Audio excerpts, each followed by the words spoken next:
Obrigado, Márcio, pastor Valdir, pastor Silas, pelo convite, pela confiança depositada em mim para compartilhar com os irmãos esse tema bastante interessante, que eu coloquei aqui o nome A Treliça e a Videira, afinal, o que Deus está fazendo. E que eu queria compartilhar uma reflexão a respeito do texto de João 15, 5. Como está projetado aí, você pode acompanhar aqui na minha leitura. Palavras do Senhor Jesus. Eu sou a videira, vocês são os ramos. Se alguém permanecer em mim e eu nele, esse dá muito fruto. Pois sem mim, vocês não podem fazer coisa alguma. Esse é o nosso texto para a nossa reflexão. Ao longo de todo o tempo aqui, nós vamos ver vários desdobramentos desse texto. Eu quero ler mais uma vez, preste atenção, reflita nessas palavras do Senhor Jesus. Eu sou a videira, vocês são os ramos. Se alguém permanecer em mim e eu nele, esse dá muito fruto. Pois sem mim, vocês não podem fazer coisa alguma. Você já viu uma videira? Já? Conhece uma videira? Essa turma aí conhece o que é videira. Vinícola Aurora, já ouviu falar? Vinícola Aurora? É a maior cooperativa de produção de uvas que nós temos no nosso país, no Brasil. Olha só, em 2023, segundo dados da própria vinícola, foram colhidos 70,5 milhões de quilos de uva. Eu não faço ideia de quanto seja isso, meus irmãos. Eu acho que não cabe isso dentro desse espaço que nós estamos aqui. É muita uva, não é verdade? Bastante fruto, eles produzem bastante fruto. Essa videira produz fruto adoidado, não é verdade? Muito fruto. Mas se a gente pensar agora, não no fruto colhido pela vinícola Aurora, não em uvas, mas se a gente pensar agora no fruto do Espírito, que é aquilo que Deus quer produzir na sua videira, a videira verdadeira. Jesus disse que a ideia é que nós possamos produzir muitos frutos, não é? Qual é o fruto? O texto de Gálatas 5, 22 e 23 nos fala qual é o fruto. Fruto do Espírito. É amor, alegria, paz, paciência, amabilidade, bondade, fidelidade, mansidão, domínio próprio. Esse é o fruto. É disso que nós estamos falando. O negócio da vinícola Aurora é produzir uva. Mas o negócio da videira verdadeira, da igreja do Senhor Jesus, é produzir o fruto do Espírito. Esse é o negócio da igreja. Nós produzimos fruto do Espírito. Então, tomando as palavras do Senhor Jesus, pensando na igreja como seu corpo, o corpo da videira verdadeira, nós podemos então experimentar o fruto do Espírito em todas as dimensões da nossa vida, nos relacionamentos, na igreja, no trabalho, em casa, na família. Já imaginou? Já imaginou lá na sua casa, na igreja, lá no seu trabalho? Todos sempre amorosos, alegres, pacíficos, pacientes, bondosos, mansos. Já imaginou? Que sonho, hein? Eu quero ter essa colheita na minha vida. Eu espero que esse seja o desejo do seu coração também, de ter essa colheita lá na sua casa, na nossa igreja, na nossa sociedade. Se é isso que você quer, então é sobre isso que nós vamos refletir nessa aula.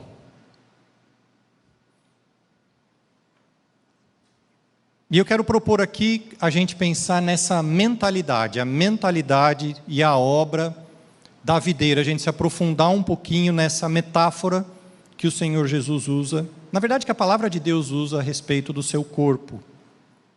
E pensando em responder essa pergunta, o que é que Deus está fazendo? O que Deus está fazendo no mundo? Essa metáfora da videira, ela está presente, na verdade, desde o Antigo Testamento. O Senhor Jesus está rechamando uma metáfora que o povo judeu já conhecia, né?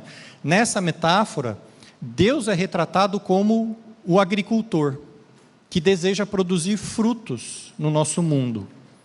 O fato é que, na criação, Deus planta um jardim, mas o jardim da criação de Deus foi devastado pelo pecado.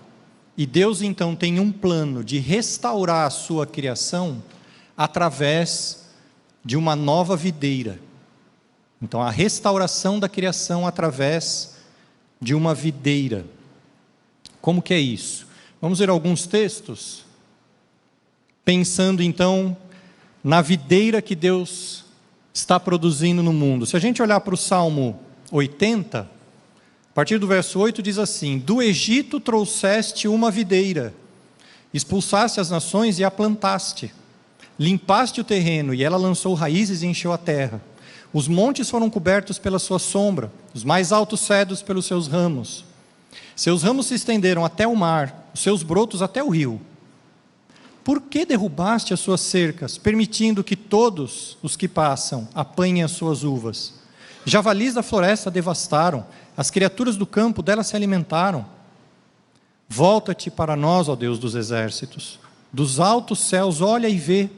Toma conta desta videira, da raiz que a tua mão direita plantou, do filho que para ti fizeste crescer.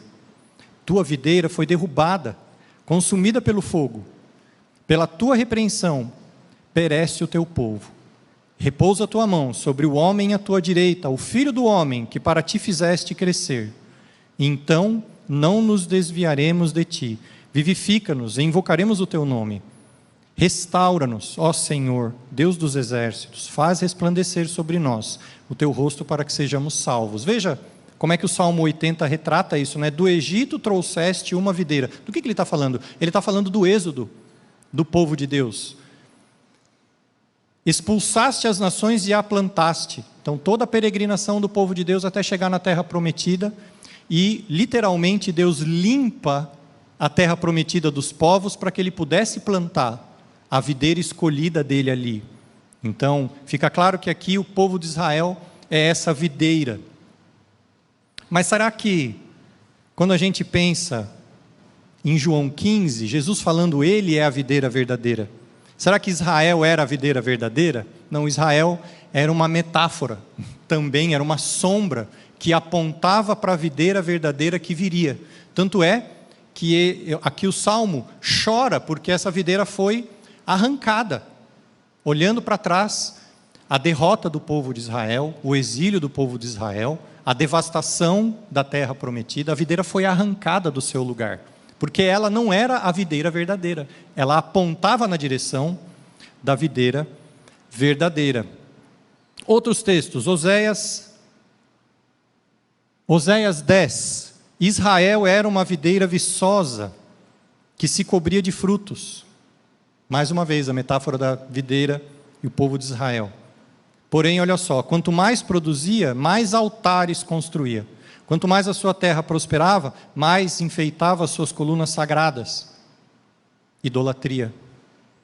O coração deles é enganoso, agora devem carregar a sua culpa. Ezequiel 19 também, a partir do verso 10. A sua mãe era como uma vide na sua vinha, plantada junto à água, e era frutífera e cheia de ramos, graças às muitas águas. Os seus ramos eram fortes, próprios para os cetros dos governantes.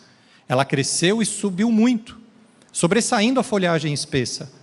Chamava a atenção pela sua altura, pelos seus muitos ramos, mas foi desarraigada com fúria e atirada ao chão. O vento leste a fez murchar. Seus frutos foram arrancados, os seus fortes galhos secaram e o fogo os consumiu. Agora está plantada no deserto, em uma terra seca e sedenta. A videira do Antigo Testamento, o povo de Israel, deveria ter florescido, mas foi arrancada, como o texto do Salmo 80 que nós vimos, por causa da maldade do seu coração, do seu pecado, o engano do próprio coração.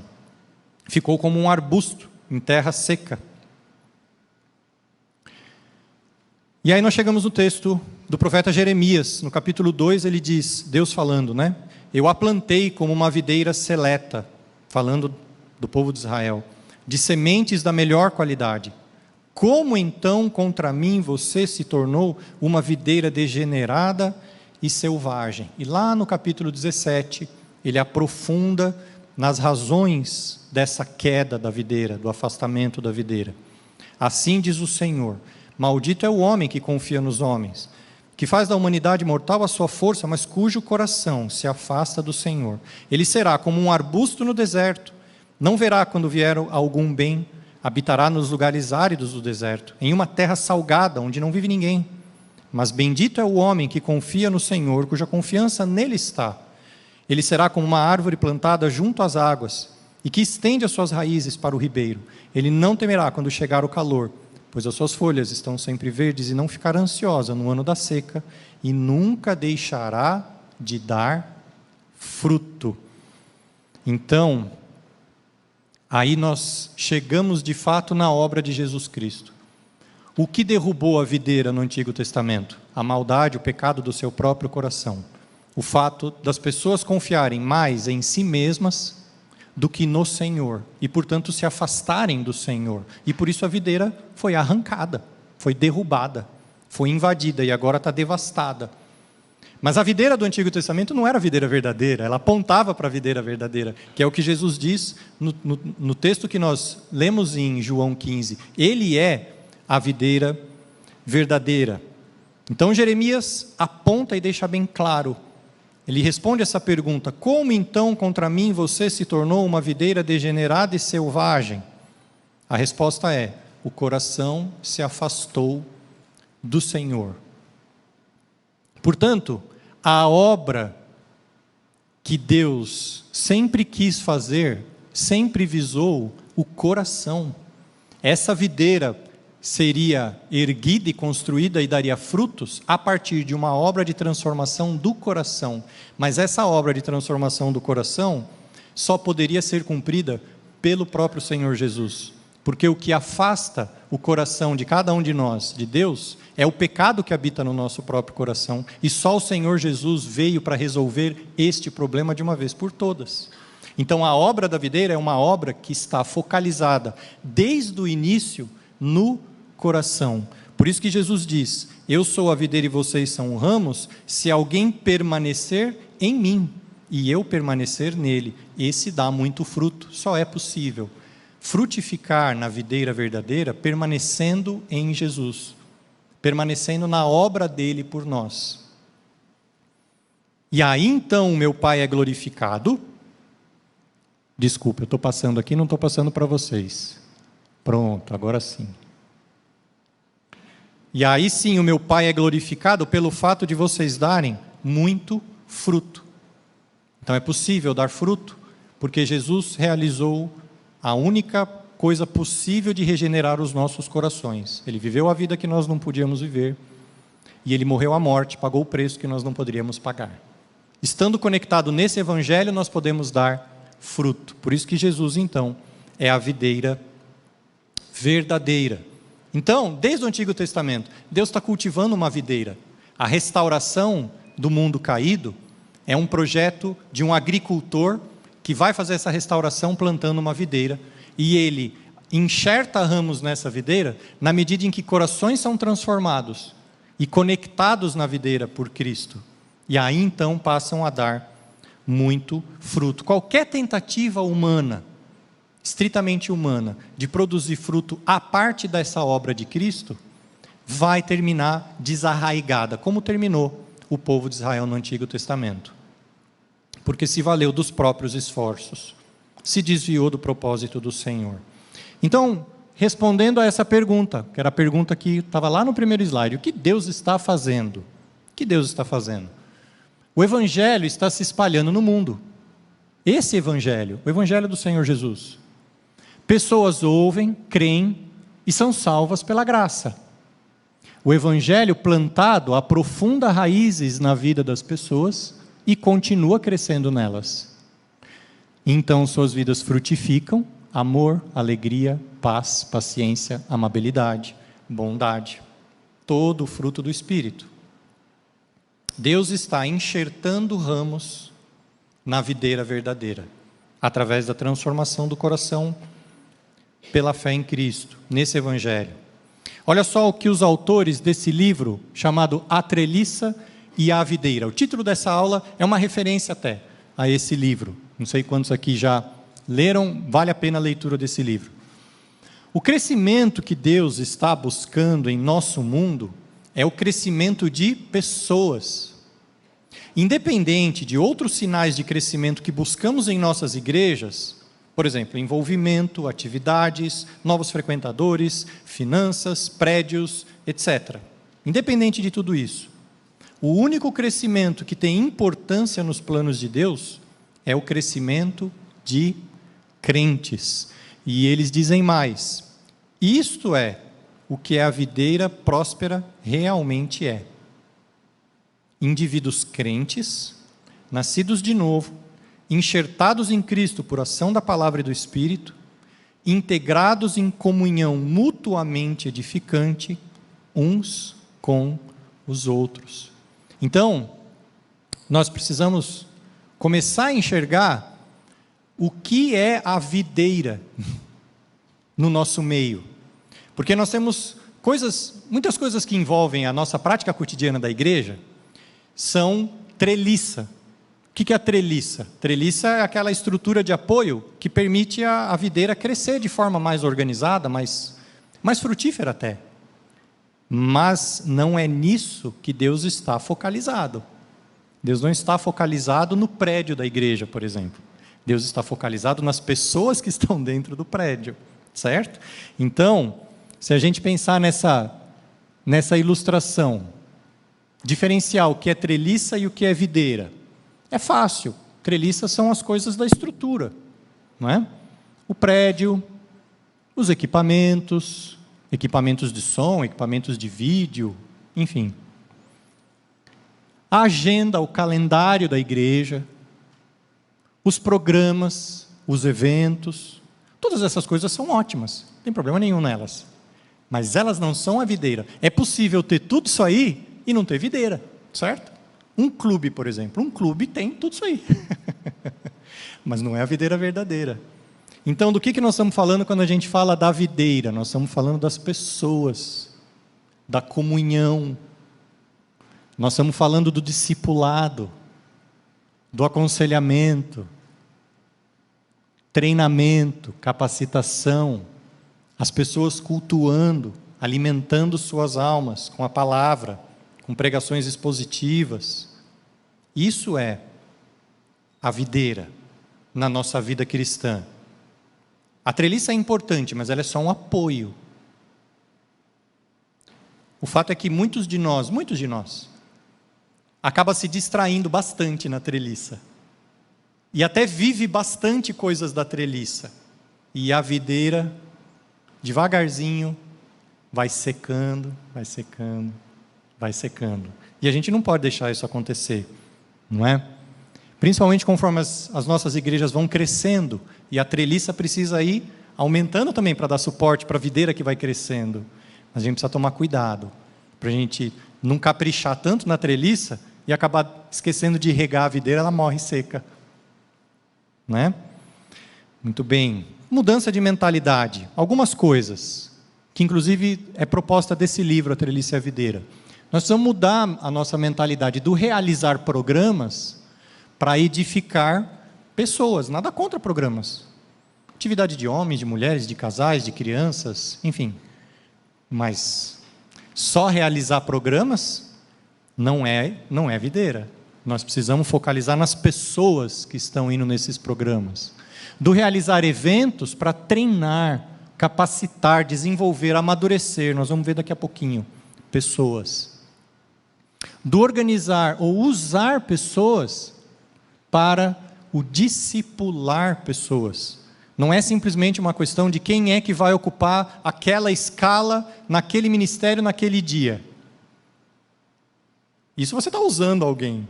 Quem é que eu vou botar aqui agora? Ih, abriu um buraco. Vou ter que botar alguém aqui. Não pode ser tapa-buraco. Tapa-buraco é coisa de treliça. Videira está focalizado na pessoa. Quem são essas pessoas? Do resolver problemas para o ajudar pessoas a progredirem. Do preencher lacunas para o desenvolver dons.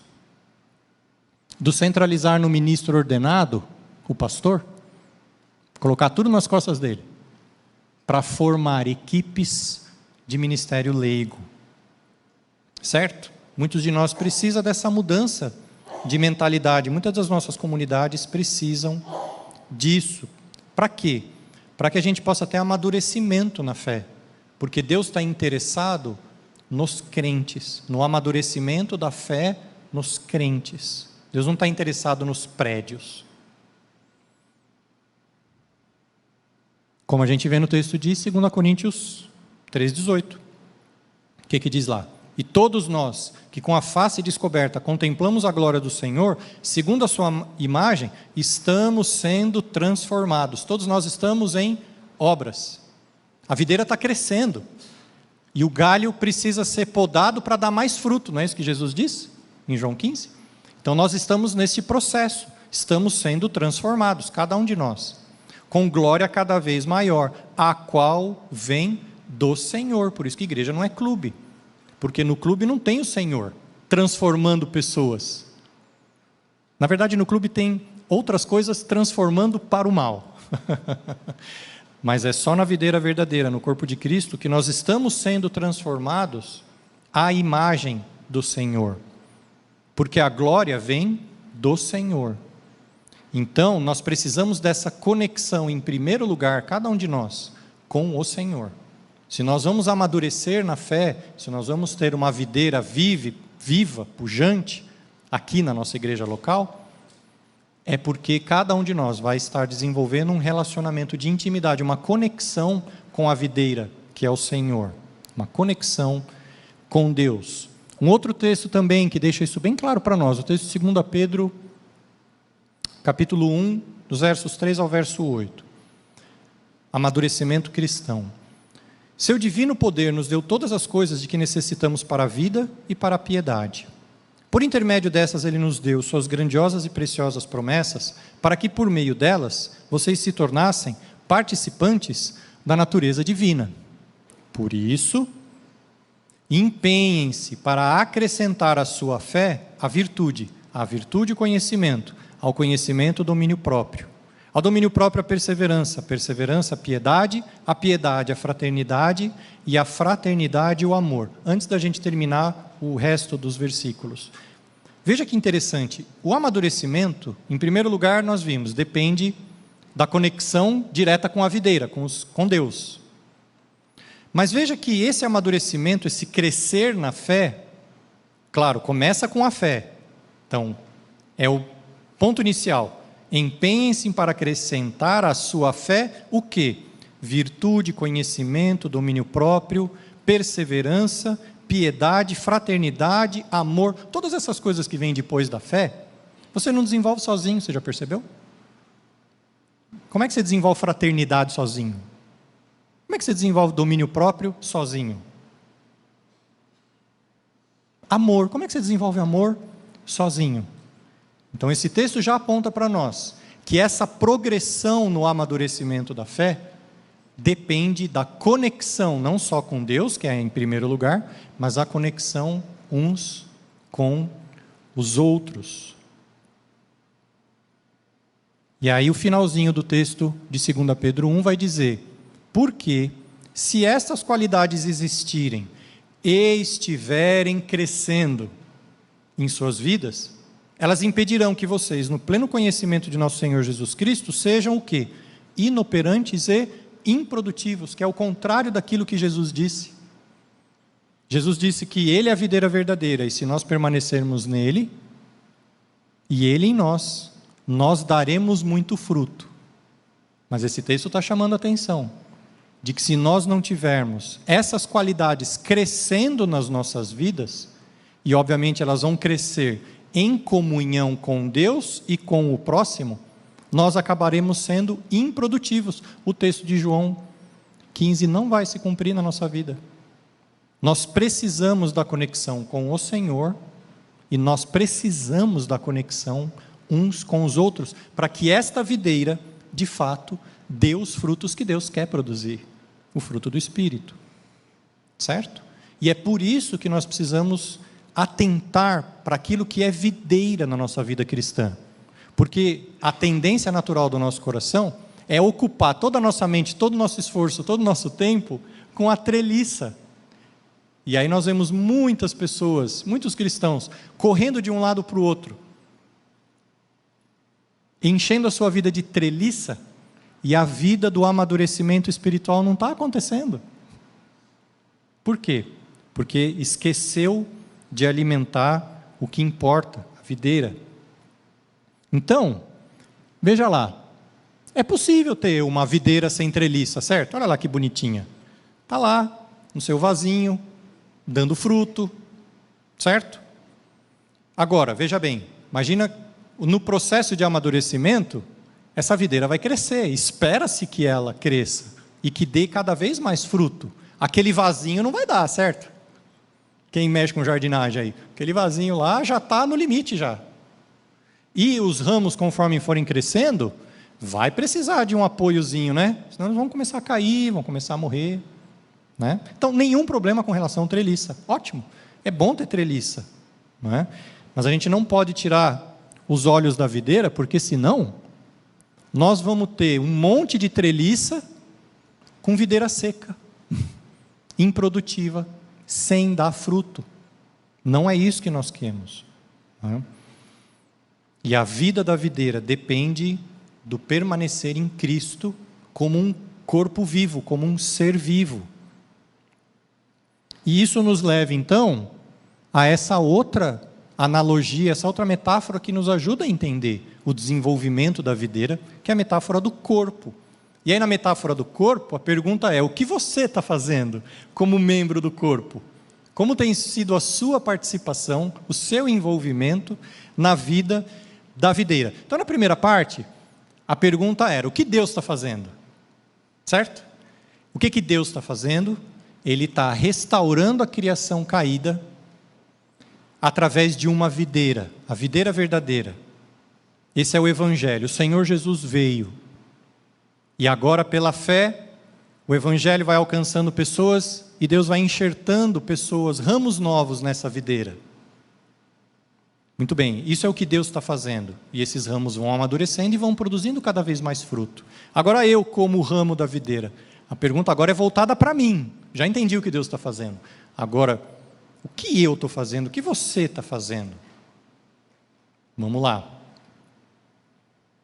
E, talvez para ilustrar um pouquinho essa dinâmica do que Deus está fazendo, eu gostaria de compartilhar com os irmãos o trechinho de um livro, esse livro aí, Como as Pessoas Mudam, do Timothy Lane e do Paul David Tripp.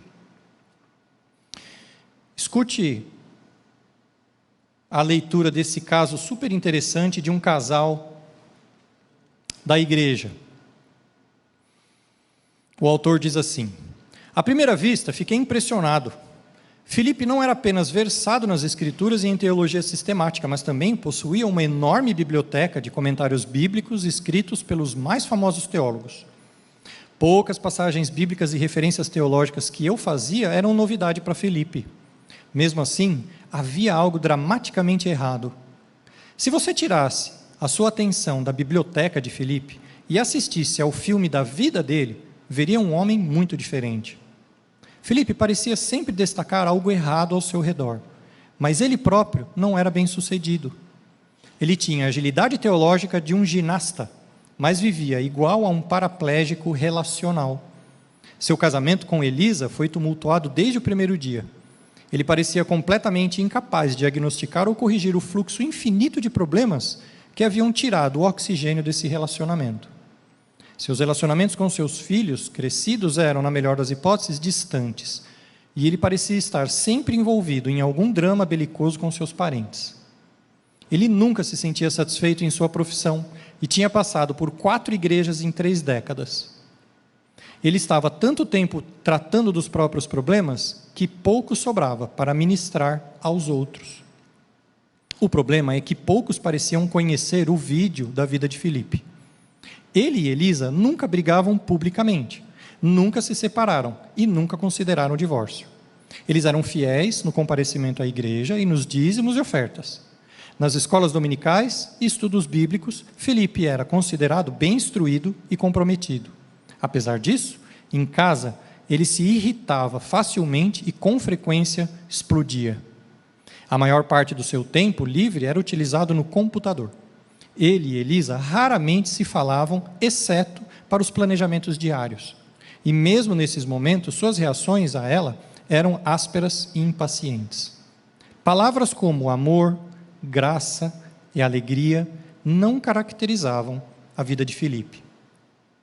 Elisa se sentia frustrada com a igreja porque percebia que ninguém tinha a percepção de quem Filipe realmente era.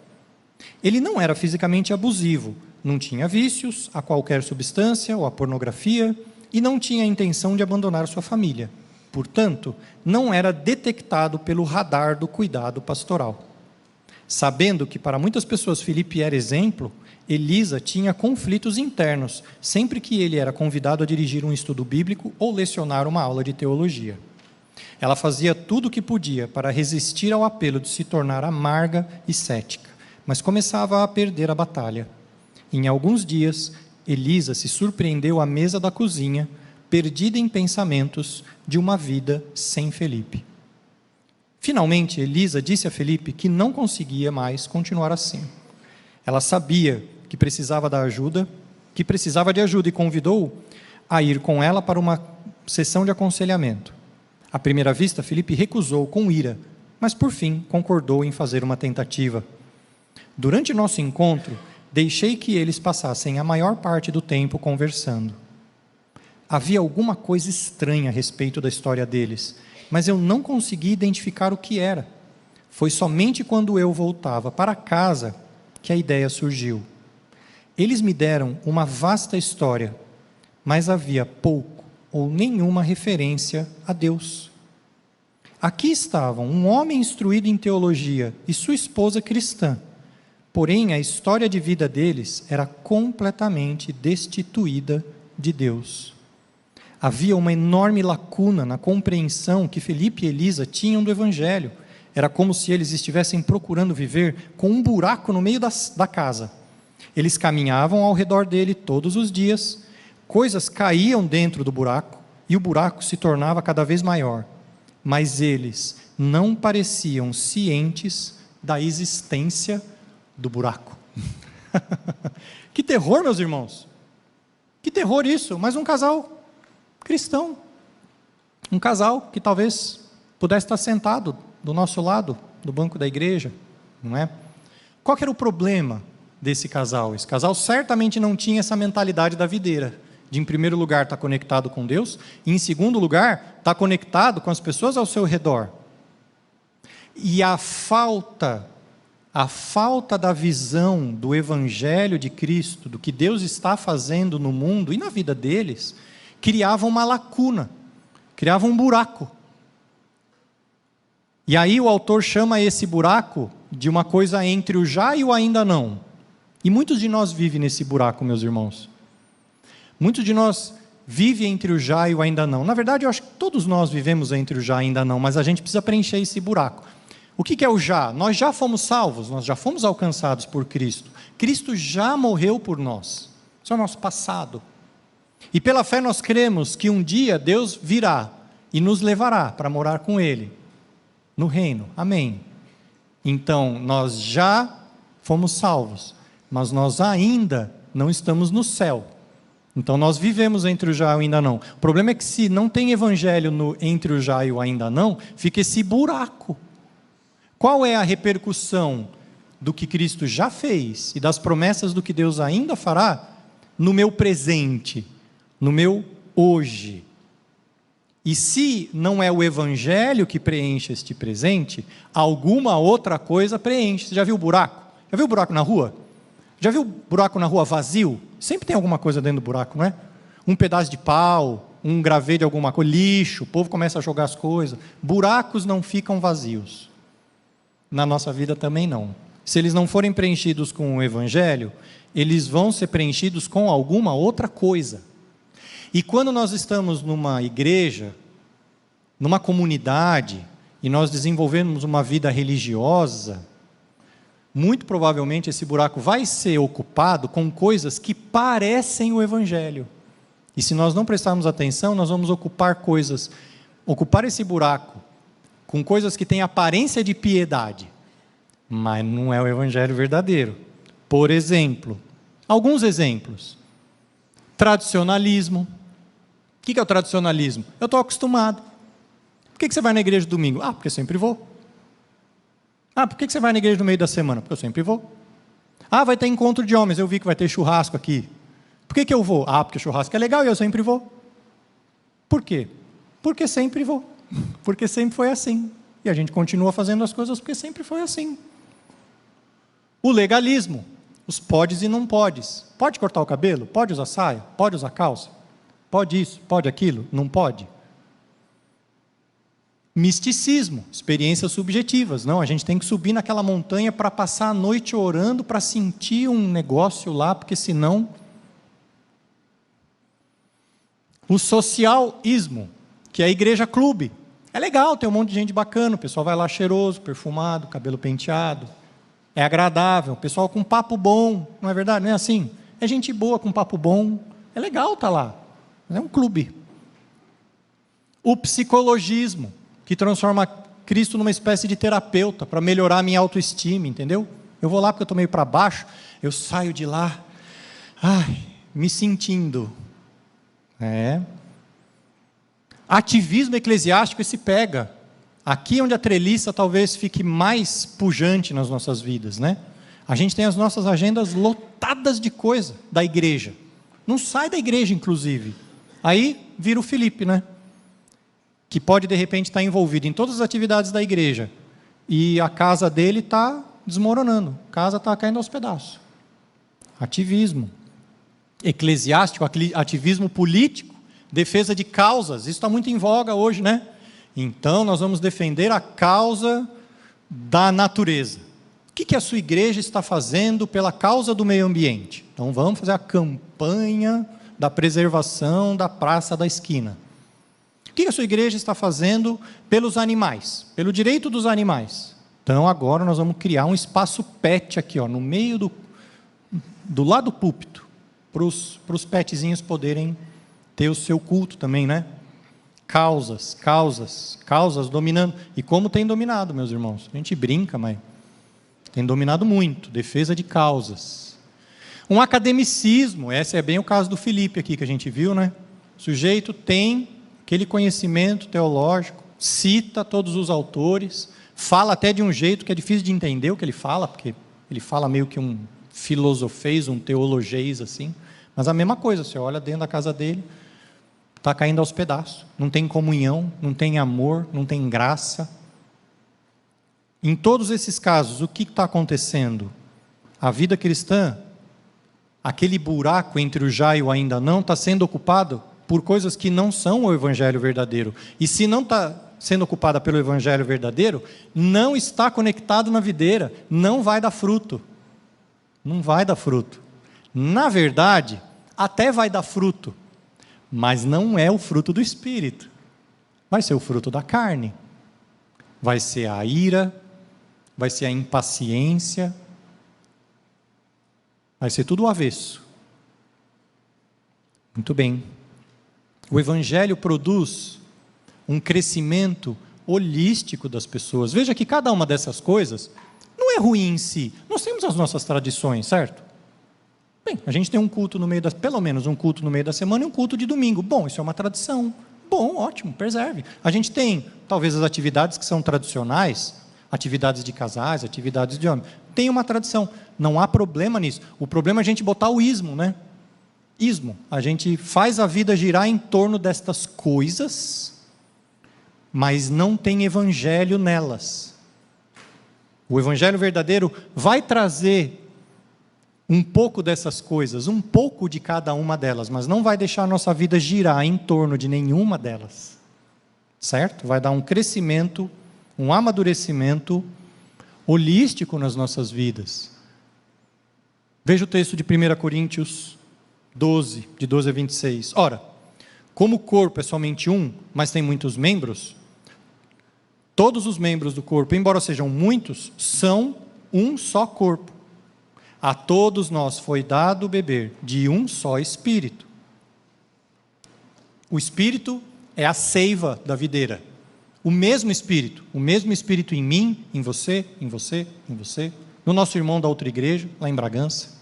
O mesmo Espírito, alimentando a videira, correndo nas nossas veias espirituais, para que nós possamos produzir fruto. Então nós somos uma grande videira, um ser vivo, que tem a vida do Espírito. Portanto, olha o que ele vai dizer: o olho não pode dizer à mão, não preciso de você. Nem a cabeça pode dizer aos pés, não preciso de você. Que interessante isso, né? Eu não posso dizer isso de vocês. Eu não posso falar assim para o Márcio, eu não preciso de você. Posso? Não posso dizer, eu preciso. Eu preciso de você. Dá vontade de falar para assim, olha para o irmão do seu lado e fala, eu preciso de você, mas eu não vou fazer isso não.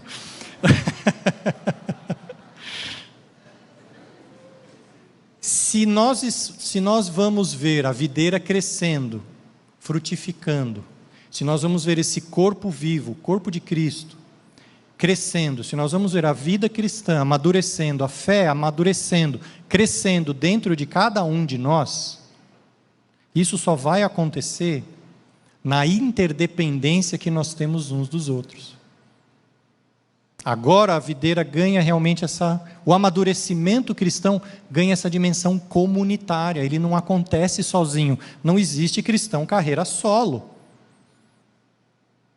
O texto continua: Deus, no entanto, estruturou o corpo a fim de que não haja divisão no corpo, mas sim que todos os membros cuidem igualmente uns dos outros. Eu preciso de você, eu preciso que você cuide de mim.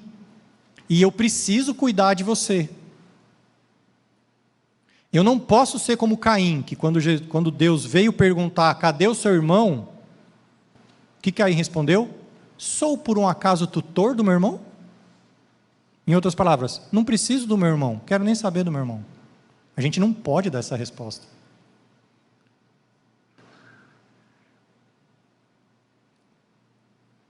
Todos os membros cuidem igualmente uns dos outros. Por isso, se um membro sofre, todos os outros sofrem com ele. E se um membro é honrado, todos os outros se alegram com ele. Amadurecimento cristão, amadurecimento de vida cristã. Uma vida cristã que frutifica é uma vida cristã que se importa com quem está do lado. Porque se eu não me importar com quem está do meu lado, e não me mover na direção dele, eu não vou crescer, eu não vou frutificar, e a videira, portanto, não vai frutificar. Então, o frutificar da vida cristã acontece na conexão com Deus, permanecer conectado na videira, permaneçam em mim, e eu permanecerei em vós. E na interconexão uns com os outros. Isso é amadurecimento cristão. E o texto de Efésios, olha o texto de Efésios, que bênção isso aí. O propósito, por que Deus faz isso, hein? Tinha que fazer desse jeito? Tinha. E o texto de Efésios responde por quê. O propósito é que deixemos de ser como crianças. Antes, seguindo a verdade em amor, cresçamos em todas as coisas naquele que é o cabeça, Cristo. Dele, todo o corpo ajustado e unido pelo auxílio de todas as juntas, cresce e edifica a si mesmo em amor, à medida que cada parte realiza a sua função. Eu podia fechar o computador e ir embora depois desse texto aqui, né? Deixo esse texto com os irmãos, Deus abençoe, Pai do Senhor, vou embora. Amadurecimento individual depende da vida em comunidade, por isso que a igreja é indispensável, é o corpo de Cristo, é a videira verdadeira, eu preciso estar conectado, intencionalmente conectado, todos frutificando e praticando uns aos outros. E é por isso que existem 25 mandamentos de mutualidade. Já ouviu falar dos mandamentos de mutualidade? Amem uns aos outros, perdoem uns aos outros, suportem uns aos outros. Lembra disso? Tem 25 desses. Não é à toa que tem 25 uns aos outros. E é pouco até. São 25 expressões de amor e de conexão um com o outro, dos quais depende o crescimento saudável da videira, dos quais dependem a saúde do corpo de Cristo coletivamente, e do meu corpo individualmente, porque eu vou adoecer espiritualmente como indivíduo, se eu não estiver conectado dessa forma na videira. O propósito é que deixemos de ser crianças. Nós precisamos trocar, uma analogia com o pastor Gessé, o nosso pastor lá em Bragança, já usou muitas vezes. Nós precisamos trocar o babador pelo avental. Tem dois tipos de pessoas dentro da igreja. Os que usam babador, conhece? Me dá leitinho, me dá leite. Me dá. A música não estava boa hoje, hein? Ai, nossa, mas demorou o culto, né? E esse professor aí está falando muito, vai estourar o tempo, ó. Ele quer para ele. Né? E aí, quando não tem o que ele quer, ele dá uns murros no cadeirão, assim. Não está do jeito que eu quero, não está do jeito que eu gosto. Usa babador. Criança. Mas esse processo todo que Deus está fazendo tem um objetivo que nós deixemos de ser crianças. Nós deixemos o babador. E a gente troca o babador por um avental. E aí você bota um avental e se prontifica. O que eu posso fazer? Como é que eu posso te servir? Até como o Senhor Jesus fez. O Senhor Jesus colocou um avental e ele se ajoelhou e ele lavou os pés dos discípulos.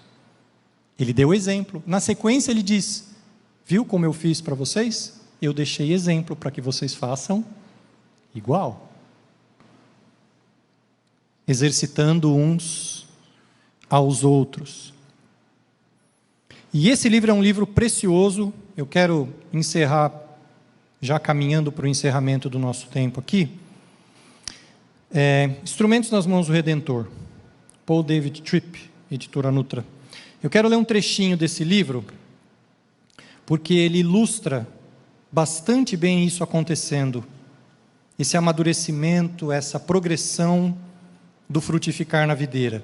Olha só o que ele diz aqui. Inserido na história mais ampla da redenção, está um princípio que não podemos deixar passar. Deus usa pessoas comuns para fazer coisas extraordinárias na vida de outras pessoas. Sensacional isso? Vou repetir. Deus usa pessoas comuns para fazer coisas extraordinárias na vida de outras pessoas. Qual diretoria de uma missão, qual ministério, qual igreja local usaria pessoas como as que Deus usou nas Escrituras? Moisés, um assassino exilado? Gideão, medroso, escondido? Davi, um menino pastor de ovelhas sem treinamento militar? Pedro, que publicamente negou a Cristo? Paulo, perseguidor da igreja? E esses são só alguns. Junto com eles, há inúmeras pessoas que, embora pequenas em influência e posição, Deus usou de maneira grandiosa para realizar o seu plano na terra. Deus nunca teve a intenção de que nós fôssemos simplesmente objetos do seu amor. Somos chamados também para sermos instrumentos desse amor nas vidas de outras pessoas. Quando você pensa em crescimento pessoal e mudança, o que vem à sua mente? Você é como um Samuel, que imediatamente presume precisar da ajuda de um conselheiro profissional? Isso é o que a nossa cultura pressupõe ser necessário para produzir mudança. É evidente que Deus levanta certas pessoas para cargos formais do ministério, mas o círculo bíblico de colaboradores inclui todo o povo de Deus. Mais ainda, a visão bíblica de mudança pessoal é radicalmente diferente da visão da nossa cultura. As Escrituras declaram que transformação pessoal acontece quando nossos corações são transformados pela graça de Deus e as nossas mentes são renovadas pelo Espírito Santo. Nós não modificamos ninguém, é obra do Redentor. Somos simplesmente seus instrumentos. O problema é que a maioria de nós pensa que Deus está carregando uma caixa de ferramentas muito pequena. Um carpinteiro bem-sucedido usa muitas ferramentas, cada uma projetada para uma tarefa específica. Deus tem uma caixa de ferramentas enorme, e suas ferramentas principais são seus filhos. Infelizmente, muitas pessoas na igreja não percebem que é assim. Elas pensam que o ministério é algo para um profissional. Quando pensam em seu próprio envolvimento, não pensam muito além do que fazer uma oração ou preparar uma refeição. Contudo, a adoção deles na família de Deus foi também um chamado ao ministério, um chamado para ser parte da boa obra do reino. Esse é o nosso chamado, sermos ramos da videira, produtivos, conectados com a videira verdadeira, que é o Senhor Jesus, e interconectados entre nós, para que todo o corpo cresça com a ajuda e a união de cada uma das juntas, eu e você. E eu gostaria de finalizar mesmo, repetindo as palavras do Colin Marshall e Tony Payne, do livro A Delícia e a Videira. O crescimento que Deus está buscando em nosso mundo é o crescimento de pessoas, independente de outros sinais de crescimento que buscamos em nossas igrejas, envolvimento, atividades, novos frequentadores, finanças, prédios. O único crescimento que tem importância nos planos de Deus é o crescimento de crentes. Isto é o que é a videira próspera realmente é. Indivíduos crentes, nascidos de novo e enxertados em Cristo por ação da palavra e do Espírito, integrados em comunhão mutuamente edificante, uns com os outros. Meus irmãos, que Deus nos ajude a discernir a diferença entre o que é videira e o que é treliça na nossa vida cristã, e que cada um de nós possa frutificar no exercício desse uns aos outros, para a edificação da igreja e para a glória de Deus. Amém? Deus abençoe. Som. Amém, Alexandre. Obrigado, dou graças a Deus pela sua vida. E essa aula falou muito ao meu coração, irmãos. Como líder de um departamento da igreja, eu sei que outros líderes também passam por isso, né? Por essa tentação que nós passamos de muitas vezes nós nos apegarmos ao compromisso, né? Ao compromisso de ter aquela atividade constante e fazer de qualquer jeito, né? De muitas vezes contar com uma pessoa que a gente sabe que não está passando por um momento bom com Deus, mas como nós temos aquele compromisso, nós temos que muitas vezes montar uma banda aqui para estar todo domingo, e muitas vezes nós chamamos alguém que não está com a vida em ordem com Deus, mas pelo resultado, pelo compromisso com a igreja. Não, senão os irmãos vão ver que a qualidade vai cair, tem que ter alguém aqui de qualquer jeito. E isso é muito sério, irmãos, isso é muito sério. Nós já tivemos oportunidade de estudar uma vez aqui, quando estudando os profetas, e nós lemos ali o livro de Malaquias, nós estudamos o livro de Malaquias, né? E Deus, através do profeta, ele tem palavras muito duras, muito severas, né, aos sacerdotes daquela época, que faziam a obra do Senhor de qualquer jeito. Eu vou até ler 2 versículos aqui com vocês, antes de passar para vocês poderem fazer as perguntas. Malaquias 1,6: O filho honra seu pai, e o servo seu senhor. Se eu sou seu pai, onde está a honra que me é devida? Se eu sou o Senhor, onde está o temor que me devem? Pergunta o Senhor dos Exércitos a vocês. São vocês que desprezam o meu nome. Mas vocês perguntam, de que maneira temos desprezado o teu nome, trazendo comida impura ao meu altar? E olha como Deus termina esse capítulo, né? O capítulo 1 termina, versículo 14. Maldito seja aquele que, tendo no rebanho macho sem defeito, promete oferecê-lo e depois sacrifica para mim um animal defeituoso, diz o Senhor dos Exércitos. Pois eu sou um grande rei e o meu nome é temido entre as nações. Então, obrigado, Alexandre, por essa palavra abençoadora. Eu sei que não foi só edificante a mim, mas a todo o povo também. Queria abrir para vocês fazerem perguntas. Nós temos 15 minutos aí, antes de passar para o Robson organizar tudo aqui. Perguntas, comentários, já temos uma mão levantada aqui. Antes da pergunta, deixa eu só aproveitar, eu esqueci de passar o último slide aqui. São literaturas que eu usei para preparar essa aula, são literaturas bastante recomendáveis, tá bom? Eu não sou vendedor de livro, tá bom, meus irmãos? Mas eu creio que a gente precisa nos encorajar uns aos outros a boas leituras, né? Leitura da palavra e leitura de livros edificantes. A Trelice e a Videira, do Colin Marshall e Tony Payne, que eu usei bastante nessa apresentação. Aquele livro que eu citei, o caso do Felipe e da Elisa, Como as Pessoas Mudam, Imagens e Histórias da Vida Cristã em Funcionamento, do Timothy Lane e Paul David Tripp. O Instrumentos nas Mãos do Redentor, Pessoas que Precisam Ser Transformadas, ajudando pessoas que precisam de transformação, também do Paul David Tripp. E deixo ali como recomendação um livro que nós escrevemos lá na nossa igreja. Olha lá. Uns aos outros, reflexões bíblicas sobre mutualidade cristã. Esse livro está no formato digital só no formato de e-book, tá bom? Você encontra ele digitando lá no Google. Ele tem um valor simbólico. A gente precisou colocar, eu queria que fosse totalmente gratuito, mas a gente precisou colocar algum valor simbólico para poder colocar na plataforma. Então tem lá, espero que abençoe a vida de cada um. São 25 capítulos, cada um a respeito de um dos mandamentos de mutualidade, tá bom? Nós temos uma livraria aqui no cantinho missionário. O livro Trelice e a Videira, é certeza que nós temos algumas unidades. Então, se alguém quiser adquirir. Os outros eu não tenho certeza, mas você pode conversar ali com o Zé Antônio, com a Marinês, você pode encomendar, caso você queira.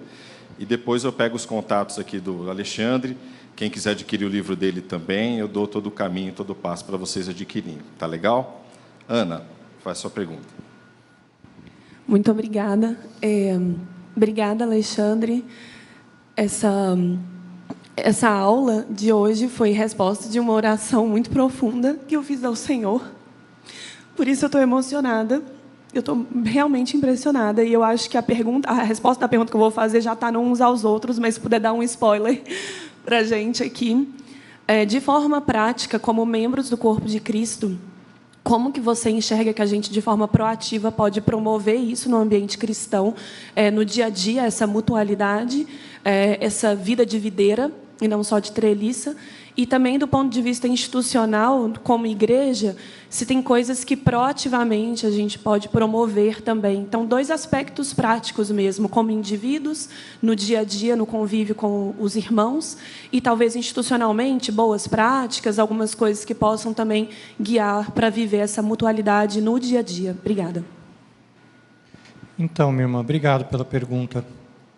Eu acho que esse é o desafio de todos nós, né? De todas as igrejas, em todos os lugares do mundo. A gente vive numa cultura muito individualista. Então, em primeiro lugar, a gente precisa lutar contra a nossa tendência natural, né? De ficar no seu cantinho. Então, a gente precisa... Um dos mandamentos de mutualidade, por exemplo, é saúdem uns aos outros. Olha só. Saúdem uns aos outros. Então, quando você chega na igreja, você cumprimenta alguém? Verdade mesmo, uma cumprimentar de verdade, né? A gente tem na nossa cultura aquele negócio, oi, tudo bem, tudo bom? Ah, então tá bom, tudo bem, tal. E joinha, né? E na nossa cultura ainda agora de mídias, é só o joinha mesmo, não tem nem o tudo bem, tudo bom, tudo bem, é só a figurinha, né? A gente precisa lutar contra isso aí, a gente precisa sair do nosso comodismo, cada um de nós, e se mover intencionalmente na direção do outro. Tudo isso aqui precisa redundar num passo que cada um de nós precisa dar. Eu preciso dar esse passo na direção da pessoa que está do meu lado, né? E isso precisa ser verdade em casa. Eu preciso me mover na direção da minha família. Eu preciso me mover com a ideia de servir, de abençoar, né? Mais bem-aventurado é dar do que receber. Mas Se eu não me dispuser a dar, eu também não vou ser bem-aventurado, porque eu não vou receber também. Então, é sempre uma via de duas mãos e sempre depende da iniciativa individual de cada um, né? Então, isso individualmente. A gente precisa, do ponto de vista prático, saúdem uns aos outros. Chega na igreja, começa a cumprimentar as pessoas, começa a perguntar o nome das pessoas. Você sabe o nome das pessoas que sentam? As pessoas nas igrejas é interessante, né? As pessoas geralmente sentam mais ou menos nos mesmos lugares, né? Não sei se é aqui. Lá em Bragança é assim. Então, tem os seus vizinhos de culto ali. Você sabe o nome das pessoas que sentam ao redor de você? Todo domingo. Nem o nome, se bobear, você não sabe. Fala, paz, graça e paz, graça e paz. É o momento, graça e paz. Todo mundo sorri. E não quer dizer nada, é só a tradição. O graça e paz é uma tradição ótima, excelente, pode manter o graça e paz, mas se for só isso, é o tradicionalismo, acostumou, né? Então, se mover na direção do irmão. E daí o próximo passo, obrigatório para amadurecimento pessoal, você ter discipulado, né? Sim, você tem amigos dentro do corpo de Cristo, assim, né? Amigos, pessoas que você liga de vez em quando, pessoas que você marca para orar junto, para tomar um café, para sair comer uma pizza, de repente até fazer uma viagem, um passeio junto. Amigos para desenvolver relacionamento. É videira, é mão na terra, assim, dos relacionamentos, né? A gente suja a mão. Então, de vez em quando, vai sujar o sofá da sua casa, entendeu? Eu já ouvi uma vez uma pessoa super querida dizer assim: eu não chamo lá na minha casa porque eu acabei de comprar o sofá novo. Falei, hein? Hein? Mas a gente tem essas coisinhas, a gente precisa vencer isso, né? Desenvolver parcerias de oração, amizades, grupos de discipulado, e daí se mover na direção do serviço. O que eu posso fazer aqui para ajudar? O que eu posso? Tem algum pé para lavar aqui? O que eu posso fazer? Se dispor. Do ponto de vista institucional, irmão, eu creio que, sim, como comunidade, né? A pregação do Evangelho toda aponta nessa direção. Você lê o Novo Testamento, não tem como ter uma pregação do Evangelho que não toca nessas coisas. Então, se a sua igreja tem uma pregação expositiva, eu acho que tem, a respeito das Escrituras, o Márcio acabou de citar um texto aqui. Não dá para ouvir um texto desse, ir para casa e tudo bem, tchau, não mudo nada na minha vida. Quer dizer, dá, mas você está com um buraco. Você está com um buraco na sua vida cristã. E é batata, esse buraco vai ser preenchido com alguma outra coisa que não é o Evangelho. E aí você talvez viva a experiência do Filipe e da Elisa. Mas veja que bênção, casais como Filipe e a Elisa, que sou eu e você, certo? Ou não? Muda o colorido, né? Talvez você não seja tão acadêmico, talvez você seja mais o ativista, ou talvez você não seja o ativista, talvez você seja mais o legalista, mas somos nós aqui, nós estamos falando de nós. A vida de casais assim é transformada, por exemplo, quando eles se dispõem a se expor uns aos outros. Então, buscar o aconselhamento, está com um problema? Busca o aconselhamento. Busca o aconselhamento bíblico na igreja, com o seu parceiro de oração, com o pastor, com o ministério de aconselhamento bíblico. Na nossa igreja em Bragança nós temos um ministério de aconselhamento bíblico, mas nós somos todos chamados a aconselhar uns aos outros. É outro dos mandamentos de mutualidade. Aconselhem uns aos outros. Busque aconselhamento bíblico. E aí sabe o que acontece com casais assim? Deus move, Deus poda, Deus trata, e aí daqui a pouco eles estão se dispondo, estão chamando um outro casal para discipular esse outro casal, um casal mais jovem, dispõe de um tempo na agenda para receber outros casais em casa, para abençoar a vida de outros casais. Daqui a pouco está querendo estudar aconselhamento bíblico. Eu quero estudar aconselhamento bíblico porque eu quero abençoar a vida de mais gente. Aí eu vou lá fazer um curso e vou intencionalmente me colocar à disposição da igreja para servir, para abençoar. Aí eu tiro o babador e coloco o avental. Eu paro de focalizar tudo em mim, os meus problemas, as minhas crises, e aí passo a olhar para o outro, e no uns aos outros a gente cresce. Isso é uma cultura. Do ponto de vista institucional, a gente não tem como, né, Márcio, pastor Silas, pastor Valdir, não tem como, certo? Não vão obrigar as pessoas a fazer isso aí, certo? Os pastores não vão obrigar ninguém. Se você quiser estar conectado na videira verdadeira, esse é o caminho, é uma cultura que vai sendo criada e Deus faz. É isso que Deus está fazendo. Obrigado. Ana, mais alguma pergunta, algum comentário? Branca.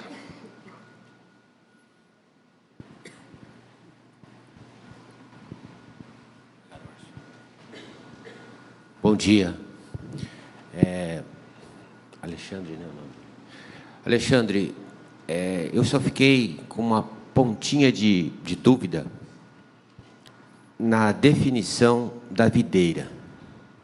A videira, dentro do contexto do livro, ele trata da igreja ou de Cristo? Ou como sendo a igreja o corpo de Cristo? Porque até me chamou a atenção o título do livro, porque ele dá um destaque grande para a treliça e uma redução do nome da videira. Até minha esposa comentou, talvez queira chamar atenção para o ponto de vista de que a gente dá mais importância para a treliça e pouca importância para a videira. Mas a videira em si, a pessoa de Cristo, que é a rocha, que é a estrutura da igreja. Quando a gente constrói, ou a igreja é construída na areia, porque tem várias igrejas, às vezes, que são montadas na areia, e vindo a tempestade, vindo as dificuldades, com facilidade essa construção se desfaz. Nesse caso, a videira, Cristo, a pessoa de Cristo, que merece o destaque, ou a comunhão, a igreja como corpo de Cristo é que deve se levar em conta nessa nossa lição de hoje? Obrigado, meu irmão, pela pergunta. Ótima pergunta. São metáforas, né? Então, as escrituras, elas trabalham bastante com essa coisa de metáforas, né? É claro que Jesus não está dizendo que ele é uma videira no sentido de que ele produz uva, né? Ou que nós somos um corpo no sentido de que eu sou o joelho, o Márcio é o pé, você é o olho. São metáforas, né? Cristo é a videira no sentido de que desde o Antigo Testamento é sinalizado que a restauração viria através de uma videira escolhida. E a gente viu o salmista cantar, inclusive clamar pela videira. No Salmo 80, se o irmão olhar lá de novo, vai ver que ele pede para Deus estender a mão sobre o filho do homem que está à sua direita, para que ele traga a restauração, já apontando para o Senhor Jesus, né? Então é uma metáfora poderosa, tanto no Antigo como no Novo Testamento, né? Então, claro, Cristo é a videira, porque dele emana a vida. A obra é dele, o frutificar é dele, a vida está nele. Ok, mas da mesma forma que a metáfora do corpo, ele diz que Cristo é o cabeça do corpo, e nós somos os seus membros. Então, da mesma forma que nós fomos adotados na família de Deus, também é uma outra metáfora, somos filhos adotivos, então nós somos enxertados, ramos enxertados na videira, membros do corpo de Cristo, filhos adotivos na família de Deus. São todas metáforas da obra de Deus em Cristo na igreja. É uma coisa só, né? Então, o que adiantaria a gente dizer aqui? Bonita a igreja Batista Central de Campinas. Bonita a igreja, legal, gente boa, prédio bacana, programação, ótimo. Mas isso aqui é o corpo de Cristo? Certo? É uma pergunta. Isso aqui é uma videira? É a videira, faz parte da videira verdadeira? Somos todos ramos enxertados? Acho que essa pergunta, essas metáforas dirigem a pergunta para o nosso coração E os textos que eu li, todos, né, voltam sempre para o coração. Qual a atitude do seu coração? O seu coração é um coração conectado na videira. O seu coração está alinhado com as articulações do corpo. Tem essa disposição, essa inclinação. A minha inclinação é mais para o outro do que para mim mesmo. A minha conexão é mais com as coisas de Deus do que com as minhas coisas, mais com o reino de Deus do que com o meu reinadozinho aqui. Reino de Deus, o meu reino, são todas imagens, metáforas que nos ajudam a entender o que Deus está fazendo, o que Deus quer de mim e o que eu vou fazer então. Será que eu fui claro? Espero que eu tenha sido. Muito claro. Obrigado, Alexandre. Pessoal, se for uma pergunta muito rápida, ainda temos 1 minutinho. Um comentário. Beth.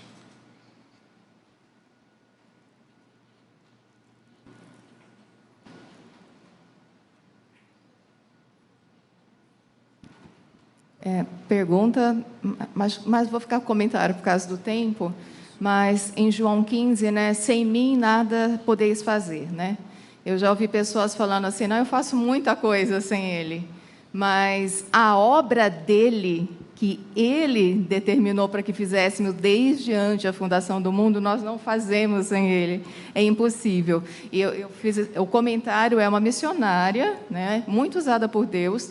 Uma vez ela ouviu um estudo sobre João 15, né, e justamente o tema, videira, permanecer em Cristo, e naquela reunião ela confessou que ela não estava fazendo as obras do Pai, né, como Jesus fazia, mas as próprias obras, e que naquela reunião, com essa palavra de João 15, de permanecer, e justamente sem mim nada podeis fazer, ela teve o entendimento para corrigir, né, e ela corrigiu, graças a Deus, e eu acho que somos tendenciosos a isso, né.